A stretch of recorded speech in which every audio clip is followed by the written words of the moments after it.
40:1 சொல்லும் போது, கர்த்தருக்காக பொறுமையோடு காத்திருந்தேன், அவர் என்னிடமாக சாய்ந்து என் கூப்பிடுதலை கேட்டார். ஆண்டவர் இயேசுவை நம்பி அவரை உறுதியாய் பிடித்துக் கொண்டு அவருடைய இரக்கத்தில் காத்திருக்கிற மக்களை அவர் ஒருபோதும் கைவிடுகிற தேவன் அல்ல. அவர் ஒருவர் தான் நம்முடைய கண்ணீரை துடைக்க முடியும். 10 வருடங்களாக வேதனைப்பட்டு அலைந்த சகோதரி, அல்லேலூயா, பாருங்கள், ஒவ்வொருத்தரும் சொல்லுவாங்களா, அவனுக்கு டென்ஷன். டாக்டர்கிட்ட போனா டாக்டர் சொல்லுவாங்க, ஏன் உங்களுக்கு டென்ஷனா இருக்குது? மைனியார் புருஷன் சகோதரி சொல்லுவோம், உங்களுக்கு டென்ஷன். மாமியார் சொல்லுமா டென்ஷன். இப்போ டென்ஷன் இருக்கிற பேர் ரொம்ப பிரபலம். கொஞ்சம் முன்னால சூப்பர்ங்கிற வார்த்தை பிரபலம். இப்போ டென்ஷன் தான் பிரபலம். ஏன்னா எல்லாருக்கும் இப்போ டென்ஷன், பப்ராளம் அதிகம், வியாகுலம் அதிகம், அல்லேலூயா, என்ன கவலை அதிகம். கர்த்தருக்கு ஹல்லேலூயா.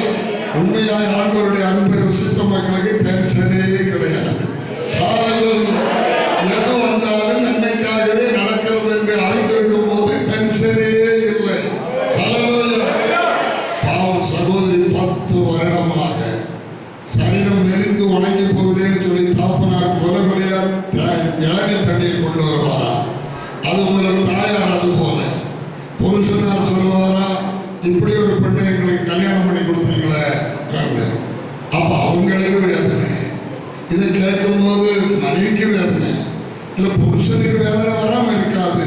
நம்ம ஒரு சமாதானம், சந்தோஷம், அன்பா ஒரு நல்ல குடும்ப வாழ்க்கை செய்யணும்னு சொல்லும் போது மனைவி என்னைக்குமே இந்த நோயாளின்னு சொல்லும்போது புருஷனுக்கு அழுத்து போகும், குற்றம் சொல்ல முடியாது. மாமியார் சொல்லுவோம், உனக்கு டென்ஷன், நீ செத்து போய் இந்த நோய் உன்னை விட்டு தீராது, நீ செத்து போக கணக்கு எழுதிவை. பாவம், 4 பக்கத்தில் இருந்த நெருக்கம், 4 பக்கத்தில் இருந்த வேதனை, எங்க பார்த்தாலும் விடுதலை இல்லை. ஹல்லேலூயா. ஆனால் கடைசியில் ஒரே ஒரு இடம்தான் உண்டு, அதார்மை ஆண்டவர் இயேசுவின் பாதம்தான். அதை ருசித்தபடியினால் தான் நான் இங்கே நின்று கொண்டிருக்கிறேன். அதுக்கு முன்னே இயேசுவை பற்றி சொன்ன தெரியாது, தேவன் இல்லை என்று சொன்னேன். எல்லா மதங்களும் ஒண்ணுதான் சொல்லுது, எல்லா மதமும் பிழைப்புக்காக இருக்கிறேன்னு சொன்னேன். அல்லேலூயா. ஆனால் இயேசுவின் அன்பை ருசிக்க ஒரு பாக்கியத்தை பர்மா பக்க நாற்குண்ட தீவில் இருக்கும்போது ஆண்டவரை கொடுத்தார். அந்த அன்புக்கு ஈடாக இந்த உலகத்தில் எதுவுமே இல்லை என்பதை கண்டுகொண்டேன். எல்லா அன்பும் மாய்ந்து போகும், ஆனால் இயேசுவின் அன்பு மாத்திரம் நம்மோடு நிலைத்திருந்து நம்முடைய கண்ணீரை மெய்யாகவே துடைக்கும் என்பதை வாழ்க்கையில் அறிந்து கொள்ளும் பாக்கியத்தை கொடுத்தார். அல்லேலூயா. சகோதரி வந்தார்கள். அல்லேலூயா. தலையில கை வைத்து ஜெபித்த உடனேயே ஒரு சத்துரு இழகினது. அதுதான் 10 வருடங்களாக சகோதரிய வாழ்க்கையை சின்னாபின்னமாக்கி கொண்டிருந்தது. ஆனால் வெளியே தெரியாது. அது டாக்டர்மாருக்கு ஸ்டெதோஸ்கோப்பில் கிடைக்காது. அவர்கள் வெளியே இருக்கிற நிலைமையை சொல்வார்கள். அது அவருடைய தப்பும் இல்லை. அல்லேலூயா. ஆனால் பிசாசு மறைந்திருந்து உலகம் அனைத்தையும் மோசம் போக்கிக் கொண்டிருக்கிறான். உலகம் அனைத்தையும் மோசம் போக்கிக் கொண்டிருக்கிற பிசாசை அழிக்கத்தான் ஆண்டவர் இயேசு இந்த உலகத்தில் வந்தார். ஹல்லேலூயா. ஹல்லேலூயா. கர்த்தருடைய பரிசுத்த நாமத்துக்கு ஸ்தோத்திரம். நெல்லிக்காய் சாப்பிட முடியாதுன்னு சகோதரி சொன்ன, சாப்பிடுங்க சகோதரி, சாப்பிட்டா உடனே வயிற்றுல விடும், சாப்பிடுங்க ஒன்றும் செய்யாது. அடுத்த நாள் வரைக்கும் சக்கப்பழம் இருந்தது, சாப்பிடுங்க, இல்லை சாப்பிட்டா உடனே லூஸ் பண்ணு, சாப்பிடுங்க சகோதரி, ஒன்றுமே செய்யாது. அல்லேலூயா. எல்லாம் சாப்பிட்டவரை ஒன்றும் செய்யவில்லை.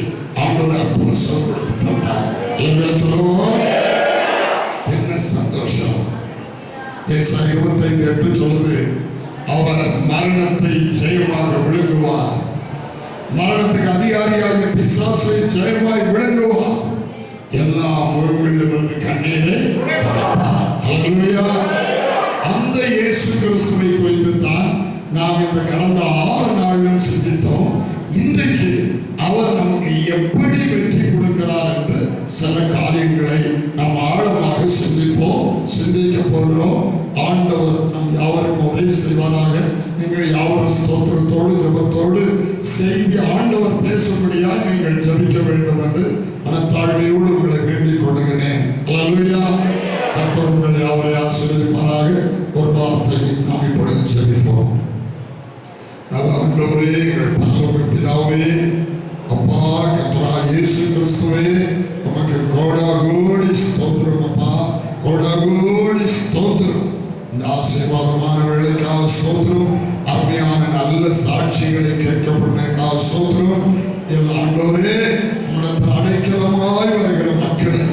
இனி எனக்கு வேறு இடமே இல்லையே என்று கண்ணீரோடு வருகிற மக்களை, அடைக்கலம் தேடி வருகிற மக்களை, உண்மையாய் வருகிற மக்களை அவருடைய கண்ணீரை நீர் இன்றைக்கு தொடக்கிறேன், விடுதலை அளிக்கிறேன். ஆனந்த களிப்போடு மகிழ்ச்சியோடு கர்த்தரை மகிமைப்படுத்த வைக்கிறேன். அவருடைய ரட்சிப்பில் கைகூர்ந்து மகிழ்வோம் என்று எழுதியிருக்கிறபடி கைகூர்ந்து மகிழ வைக்கிறேன். கோடாகோடி ஸ்தோத்திரம். நாங்கள் தொடர்ந்து அப்பாவுடைய மகத்துவங்களை தியானிக்க போகிறோம். எங்களோடு இடைப்படும் ஒன்றுக்கு உதவாத பிரயோஜனமான ஊழியக்காரனாய் அடியனை மறைத்து கொண்டு நம்முடைய வார்த்தைகளை அடியனுடைய வாயில இட்டு எங்கள் யாவரோடும் அந்த மன்னாவை பகிர்ந்தரணும், பிடித்தால் நாங்கள் புசித்து உங்கள் பலன்களுக்கும் எல்லாரையும் ஆசீர்வதியும், ஆசீர்வதியும். இயேசுவின் நாமத்தில் ஜெபங்கள் எழுப்பினாமே. ஆமென், ஆமென். ஹல்லேலூயா. அப்போஸ்தலனாகிய பவுல் கொலோசியருக்கு எழுதின நிருபம் 3ஆம் அதிகாரம் 15ஆம் வசனத்தை நாம் இப்பொழுது வாசிப்போம். தேவ சமாதானம் உங்கள் இருதயங்களை ஆள கடவுது. தேவ சமாதானம் உங்கள் இருதயங்களை ஆள கடவுது. இதற்கென்றே நீங்கள் ஒரே சரீரமாக அழைக்கப்பட்டீர்கள். இதற்கென்றே நீங்கள் ஒரே சரீரமாக அழைக்கப்பட்டீர்கள். நன்றி அறிதல் உள்ளவர்களாயும் இருங்கள். ஹல்லேலூயா. இந்த பேருக்கிறவங்களுக்கு சாப்பிட அந்த அர்த்தம் தெரியுதா? தெரியுது. அந்த அர்த்தம் தெரியுதா?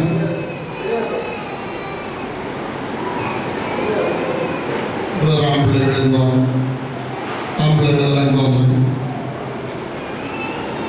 அங்கே அந்த பக்கம் இருக்கிற சகோதரர்களெல்லாம் இந்த பக்கமாக எடுத்துருவாங்க. ஹல்லேலூயா, ஹல்லேலூயா. அதில் இடம் தெரியாம இருந்தால் அந்த அர்த்தம் வந்துருங்க. அந்த அர்த்தம் வேண்டாம். பின்னால் ஆம்பிள்ளைகள் பின்னால் சீட் நிறைய இழந்துன்னா ஆம்பிள்ளைகள் எல்லாம் முன்னே வந்துருங்க. ஒரு 3 வரியை விட்டுட்டு எல்லாம் முன்னே வந்துருங்க. ஆம்பிள்ளைகள் முன்னே வந்துருங்க. ஹல்லேலூயா,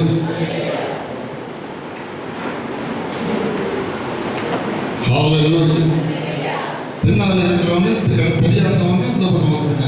அட்டமரம் தெரியாதவங்க. ஹல்லேலூயா.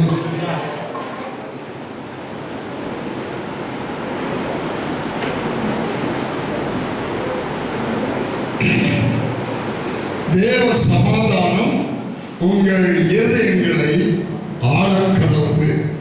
அதற்கென்றே நீங்கள் ஒரே சரீரமாக அழைக்கப்பட்டிருக்கிறீர்கள். நன்றி அறிதல் உள்ள மக்களாக இருங்கள். நாம் சகோதரி இப்ப சொன்னார்கள், கண்ணீர் ஆண்டவர் துடைத்தார், கர்ப்பப்பையை ஆபரேஷன் பண்ணி நீக்கிவிட வேண்டும் என்று சொன்னார்கள். என் புருஷன் வருகிறேன் என்று சொன்னார். எவ்வளவு மனவேதனை, எவ்வளவு வியாகுலம், வாழ்க்கையில் எவ்வளவு துக்கம், கண்ணீர். இயேசு விடுதலை ஆக்கினார் என்றால் கடைசி மூச்சிற்கு வரைக்கும் ஆண்டவர் இயேசுவுக்கு எப்படி இருக்க வேண்டும்? நன்றி அறிதல் உள்ள மக்களாக இருக்க வேண்டும். அவர்களை தான் ஆண்டவர் தொடர்ந்து ஆசீர்வதிப்பார், பெரிய காரியங்களை காண வைப்பார். கர்த்தருக்கு மகிமை உண்டாவதாக. இதற்கென்றே நீங்கள் தேவ சமாதானம் இருதயத்தை ஆளுவதற்காகத்தான் ஒரே சரீரமாக சபையாக தேவன் அழைத்திருக்கிறார் என்று சொல்லப்பட்டிருக்கிறார். ஆகவே தேவ சமாதானத்தை தருகிற தேவன், தேவ பிள்ளைகள் ஐக்கியமாய் இருக்க வேண்டும் என்று சபையாக ஒரே சரீரத்தின் அவயவங்களைப் போல ஐக்கியமாய் இருக்க வேண்டும் என்று தேவன் விரும்புகிறார். அவரவருக்கு தோணுகிற ஒவ்வொரு கொள்கைகளை பிடித்துக் கொண்டு பலவிதமான வித்துக்களை அல்லது வார்த்தைகளை, செய்திகளை, குழப்படியான செய்திகளை எடுத்துக்கொண்டு சபையாக எல்லாரும் ஒருமுறைப்பட்டு நிற்க முடியாமல் இருந்தால் பிசாசு உடைய வாழ்க்கையை பாழாக்கி விடுவான். ஆனால் ஐக்கியமாய் ஒரே மனமாய் நிற்கிற தேவ பிள்ளைகளை சத்துரு ஒன்றும் செய்ய முடியாது. ஹல்லேலூயா. ஆகையால்தான் அப்போஸ்தலர் 2:47 சொல்லுகிறது, ரட்சிக்கப்படுவர்களை கர்த்தர் ஆனதினமும் சபையிலே சேர்த்துக் கொண்டு வந்தார்.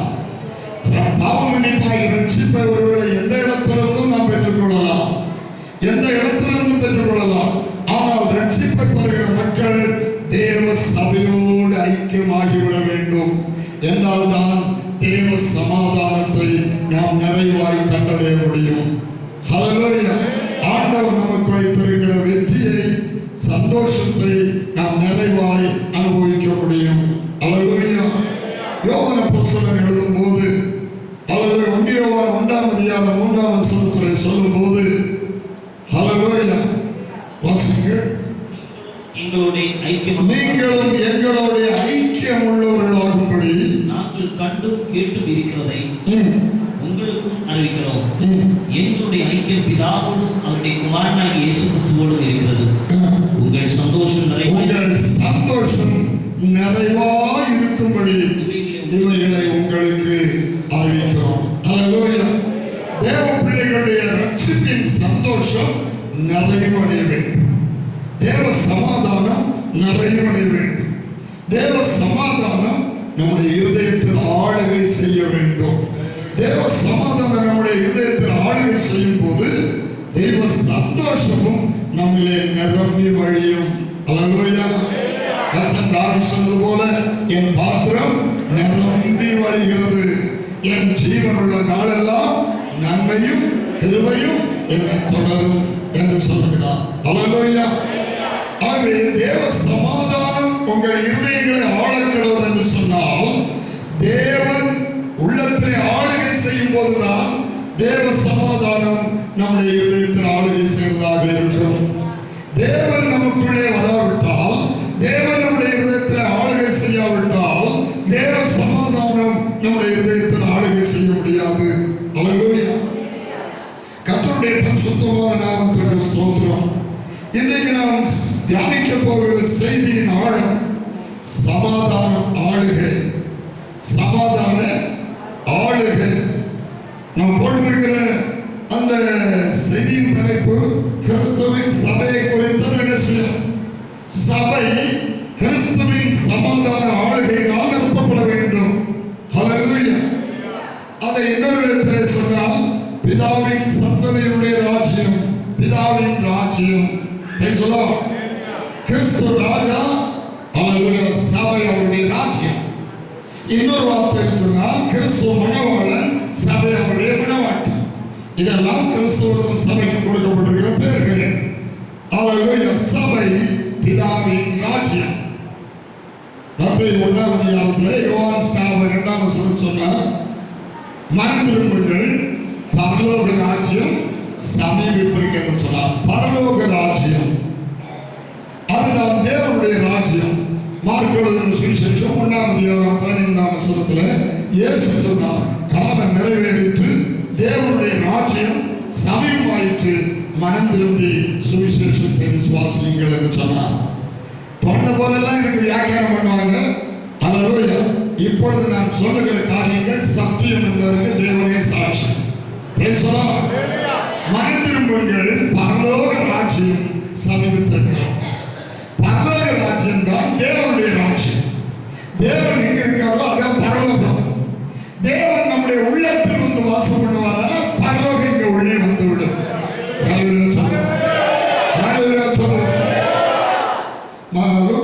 சுவிசேஷத்துல ஹல்லேலூயா சீசன் கேட்டாங்க, ஆண்டவரே தேவனுடைய ராஜ்யம் எப்பொழுது வரும்? ஹல்லேலூயா. அப்படி இயேசு சொன்னார், தேவனுடைய ராஜ்யம் இதோ இங்கே என்று அதே அங்கே என்று சொல்வதற்கு ஏதுராது, அது உங்களுக்குள்ளே இருக்கிறது என்று சொன்னார். அது உங்களுக்குள்ளே இருக்கிறது. ஹல்லேலூயா. தேவனுடைய ஆளுகை நமக்குள்ளே வரும்போது பரலோக ராஜ்யம் அல்லது தேவனுடைய ராஜ்யம் அல்லது தேவனுடைய ஆளுகை நமக்குள்ளே வரும். நமக்குள்ளே தேவனுடைய ஆளுகை வர வேண்டும். அந்த ஆளுகை வருவதற்கு நாம் இடம் கொடுக்க வேண்டும். அந்த ஆளுகை வந்தால் எவ்வளவு ஆசீர்வாதம் என்பதற்கு சாட்சியை தான் நாம் கேட்கிறோம். கூட இருந்து தேவன் தாமே அவர்களோடு கூட இருந்து அவருடைய கண்ணீர் யாவையும் துடைத்தார். வெளிப்படுத்தல் 21:4 நாம் அதை பார்க்கிறோம். தேவன் தாமே அவர்களோடு கூட இருந்து கண்ணீர் யாவையும் துடைத்தார். அப்ப இயேசு கிறிஸ்துவுடைய ஆளுகை, தேவனுடைய ஆளுகை நமக்குள்ளே வர வேண்டும். அவர் நம்மோடு கூட இருக்க வேண்டும். அது நம்முடைய வாழ்க்கையில கிடைக்கிற மகா பெரிய புத்தி கெட்டாத ஒரு ஆசீர்வாதம். ஹல்லேலூயா. இந்த உலகம் முழுவதையும்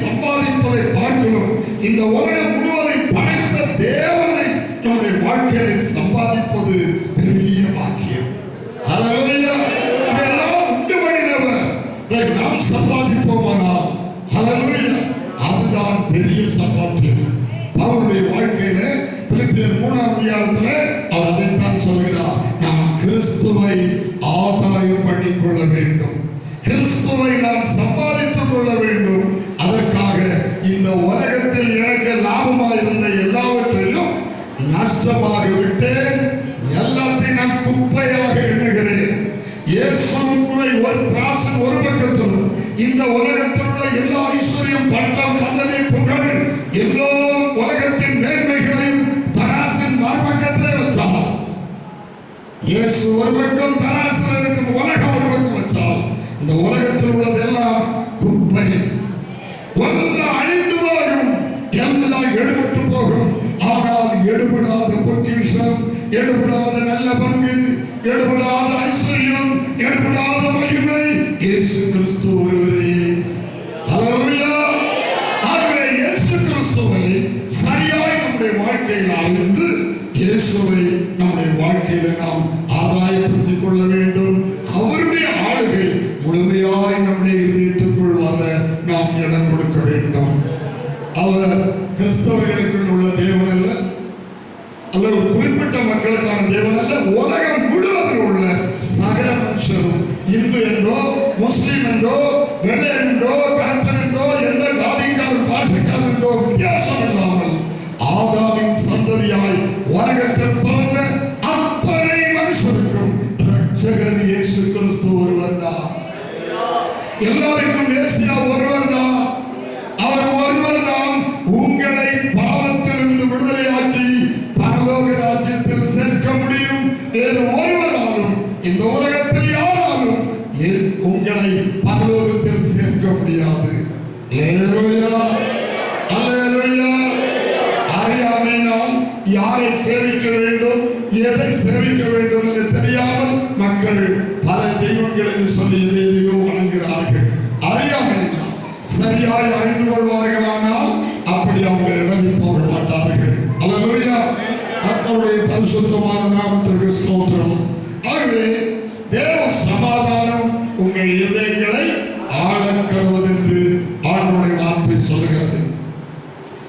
தேவனுடைய ஆளுகை எப்படி மனிதனை விட்டு போனது? ஆதியாகம புத்தகம் 3ஆம் அதிகாரத்தில் நாம் திரும்பும் போது ஆதாமும் ஏவாளும் ஆண்டவரால் சிருஷ்டிக்கப்பட்ட முதல் மனுஷனும் பிசாசுடைய வார்த்தைக்கு செவி கொடுத்து ஆண்டவருடைய வார்த்தையை அவர்கள் மீறினார்கள். ஹல்லேலூயா. தேவன் விலக்கின விருட்சத்தின் கனியை புசிக்க கூடாது என்று சொல்லி தேவன் விலக்கின விருட்சத்தின் கனியை அவர்கள் புசித்தார். தேவன் ஒரு காரியத்தை செய்யக்கூடாது என்றால் ஹல்லேலூயா, ஆண்டவரிடத்தில் கேள்வி கேட்க நமக்கு அதிகாரம் இல்லை.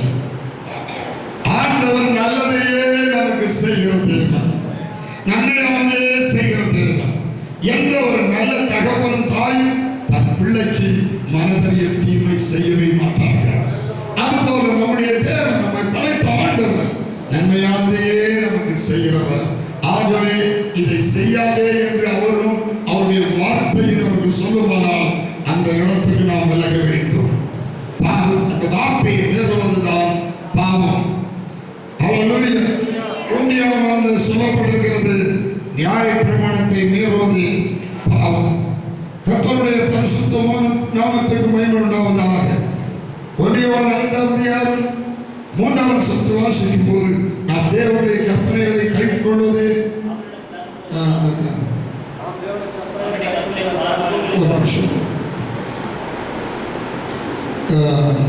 3ஆம் அதிகாரம் 4ஆம் வசனம். பாவம் செய்கிற எவனும் நியாயப்பிரமாணத்தை மீறுகிறான், நியாயப்பிரமாணத்தை மீறுகிறதே பாவம்.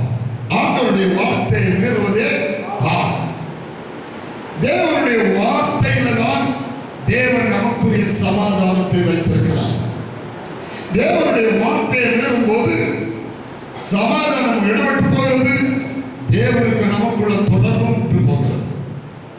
ஹல்லேலூயா. தேவனுடைய வார்த்தையை மீறும் போது சமாதானம் போய்விடுகிறது, தேவனுக்கு நமக்குள்ள தொடர்பும் அற்று போகிறது.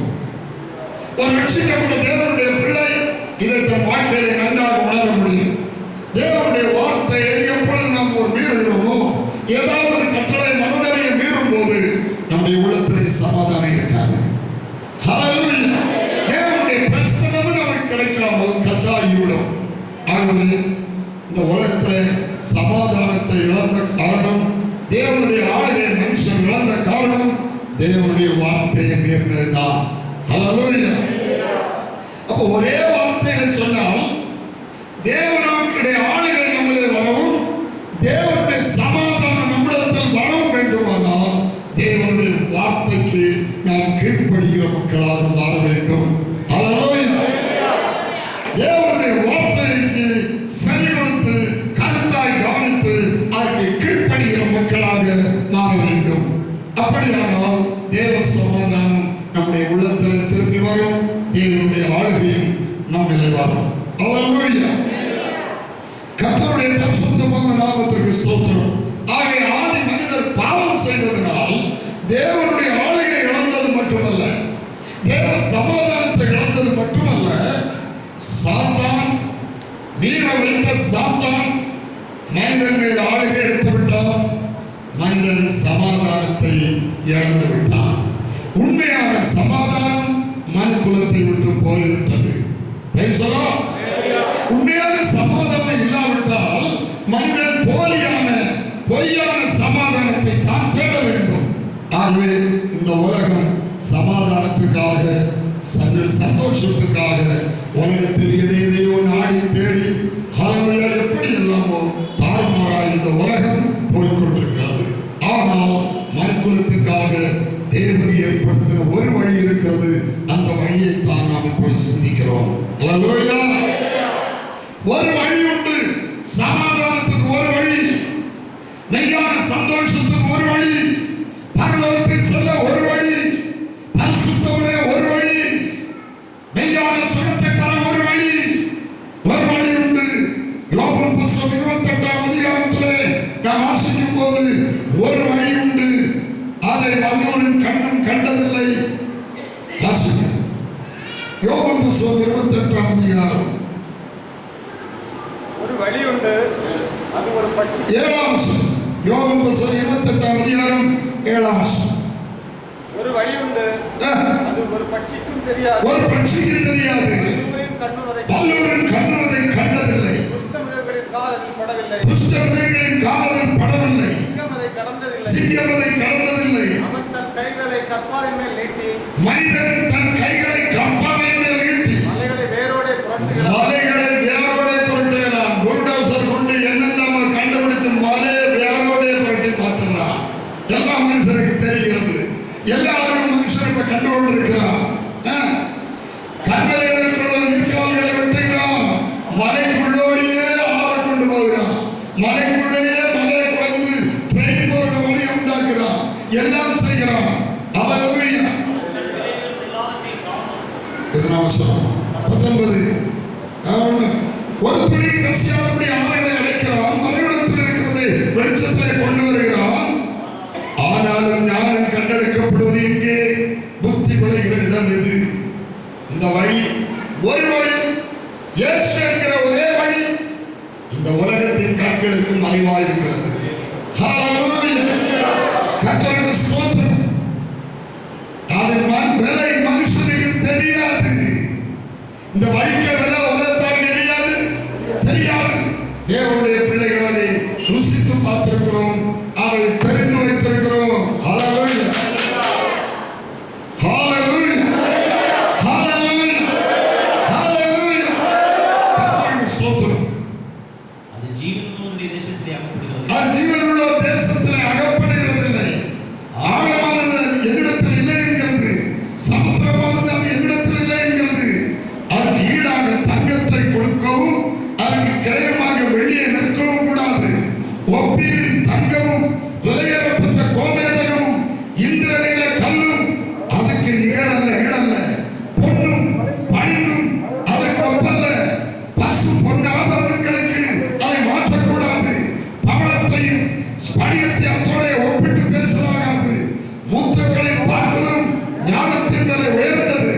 எத்தியோப்பியாவின் புஷ்பராகம் அதற்கு நிகரல்ல, பசும்பொன் அதற்கு சரியல்ல.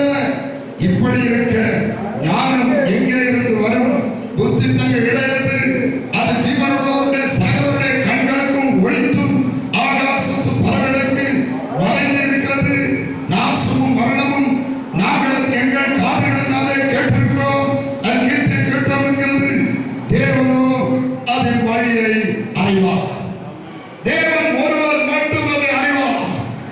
மனிதனுக்காக தேவன் நியமித்த நித்திய மகிமைக்குரிய வழியை தேவன் அறிவார். அந்த தேவன் பிதா இழுத்துக் கொள்ளாவிட்டால் ஒருவரும் இந்த வழியிலே வரமாட்டார். ஹல்லேலூயா. எவ்வளவு அறிந்தாலும், எவ்வளவு கேட்டாலும், எவ்வளவு கண்டாலும் வரமாட்டார்கள். ஹல்லேலூயா. கர்த்தருடைய பரிசுத்த நாமத்துக்கு ஸ்தோத்திரம். அந்த வழியை கண்டுபிடிக்கிறவர்கள் பாக்கியவான்கள்.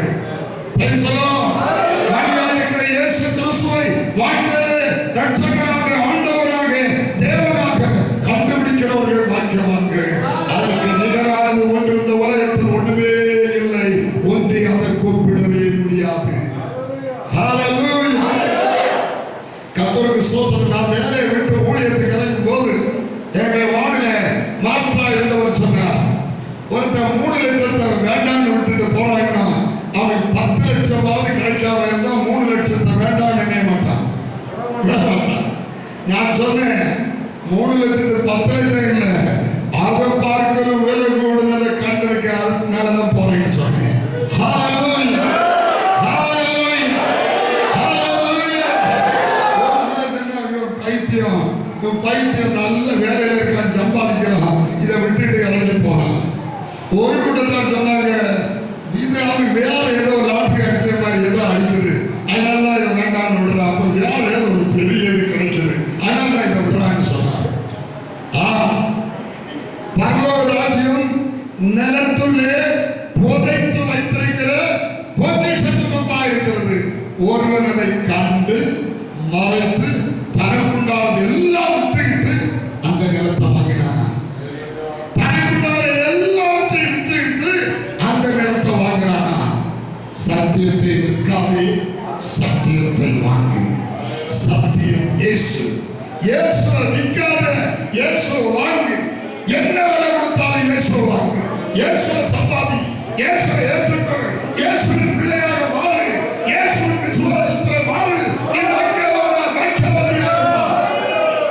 இயேசுவை பணத்துக்காக விற்காத, புகழுக்காக இயேசுவை விற்காத, உலக மனுஷனை திருப்திப்படுத்துக்காக இயேசுவை விற்காத. யார் நம்மளாலும் ஏற்றுக்கொண்டாலும் மதித்தாலும் மதிக்காட்டாலும் இயேசுவை மதிக்கிறவராக இருந்தால் போதும். இயேசுவை திருப்திப்படுத்துகிற இடத்துல மாறு. நீ வாக்கியவானாய் வாக்கியவதியாக இருப்பார். ஹல்லேலூயா. கர்த்தருடைய பரிசுத்தமான நாமத்திற்கு ஸ்தோத்திரம். தேவனுடைய ஆளுகை உள்ளே இருந்தால் கலாத்தியர் 5ஆம் அதிகாரம் 22, 23 வசனத்தின்படியான அனுபவம் நமக்குள்ளே இருக்கும். ஆவியின் கனியோ ஆவியின் கனியோ அன்பு,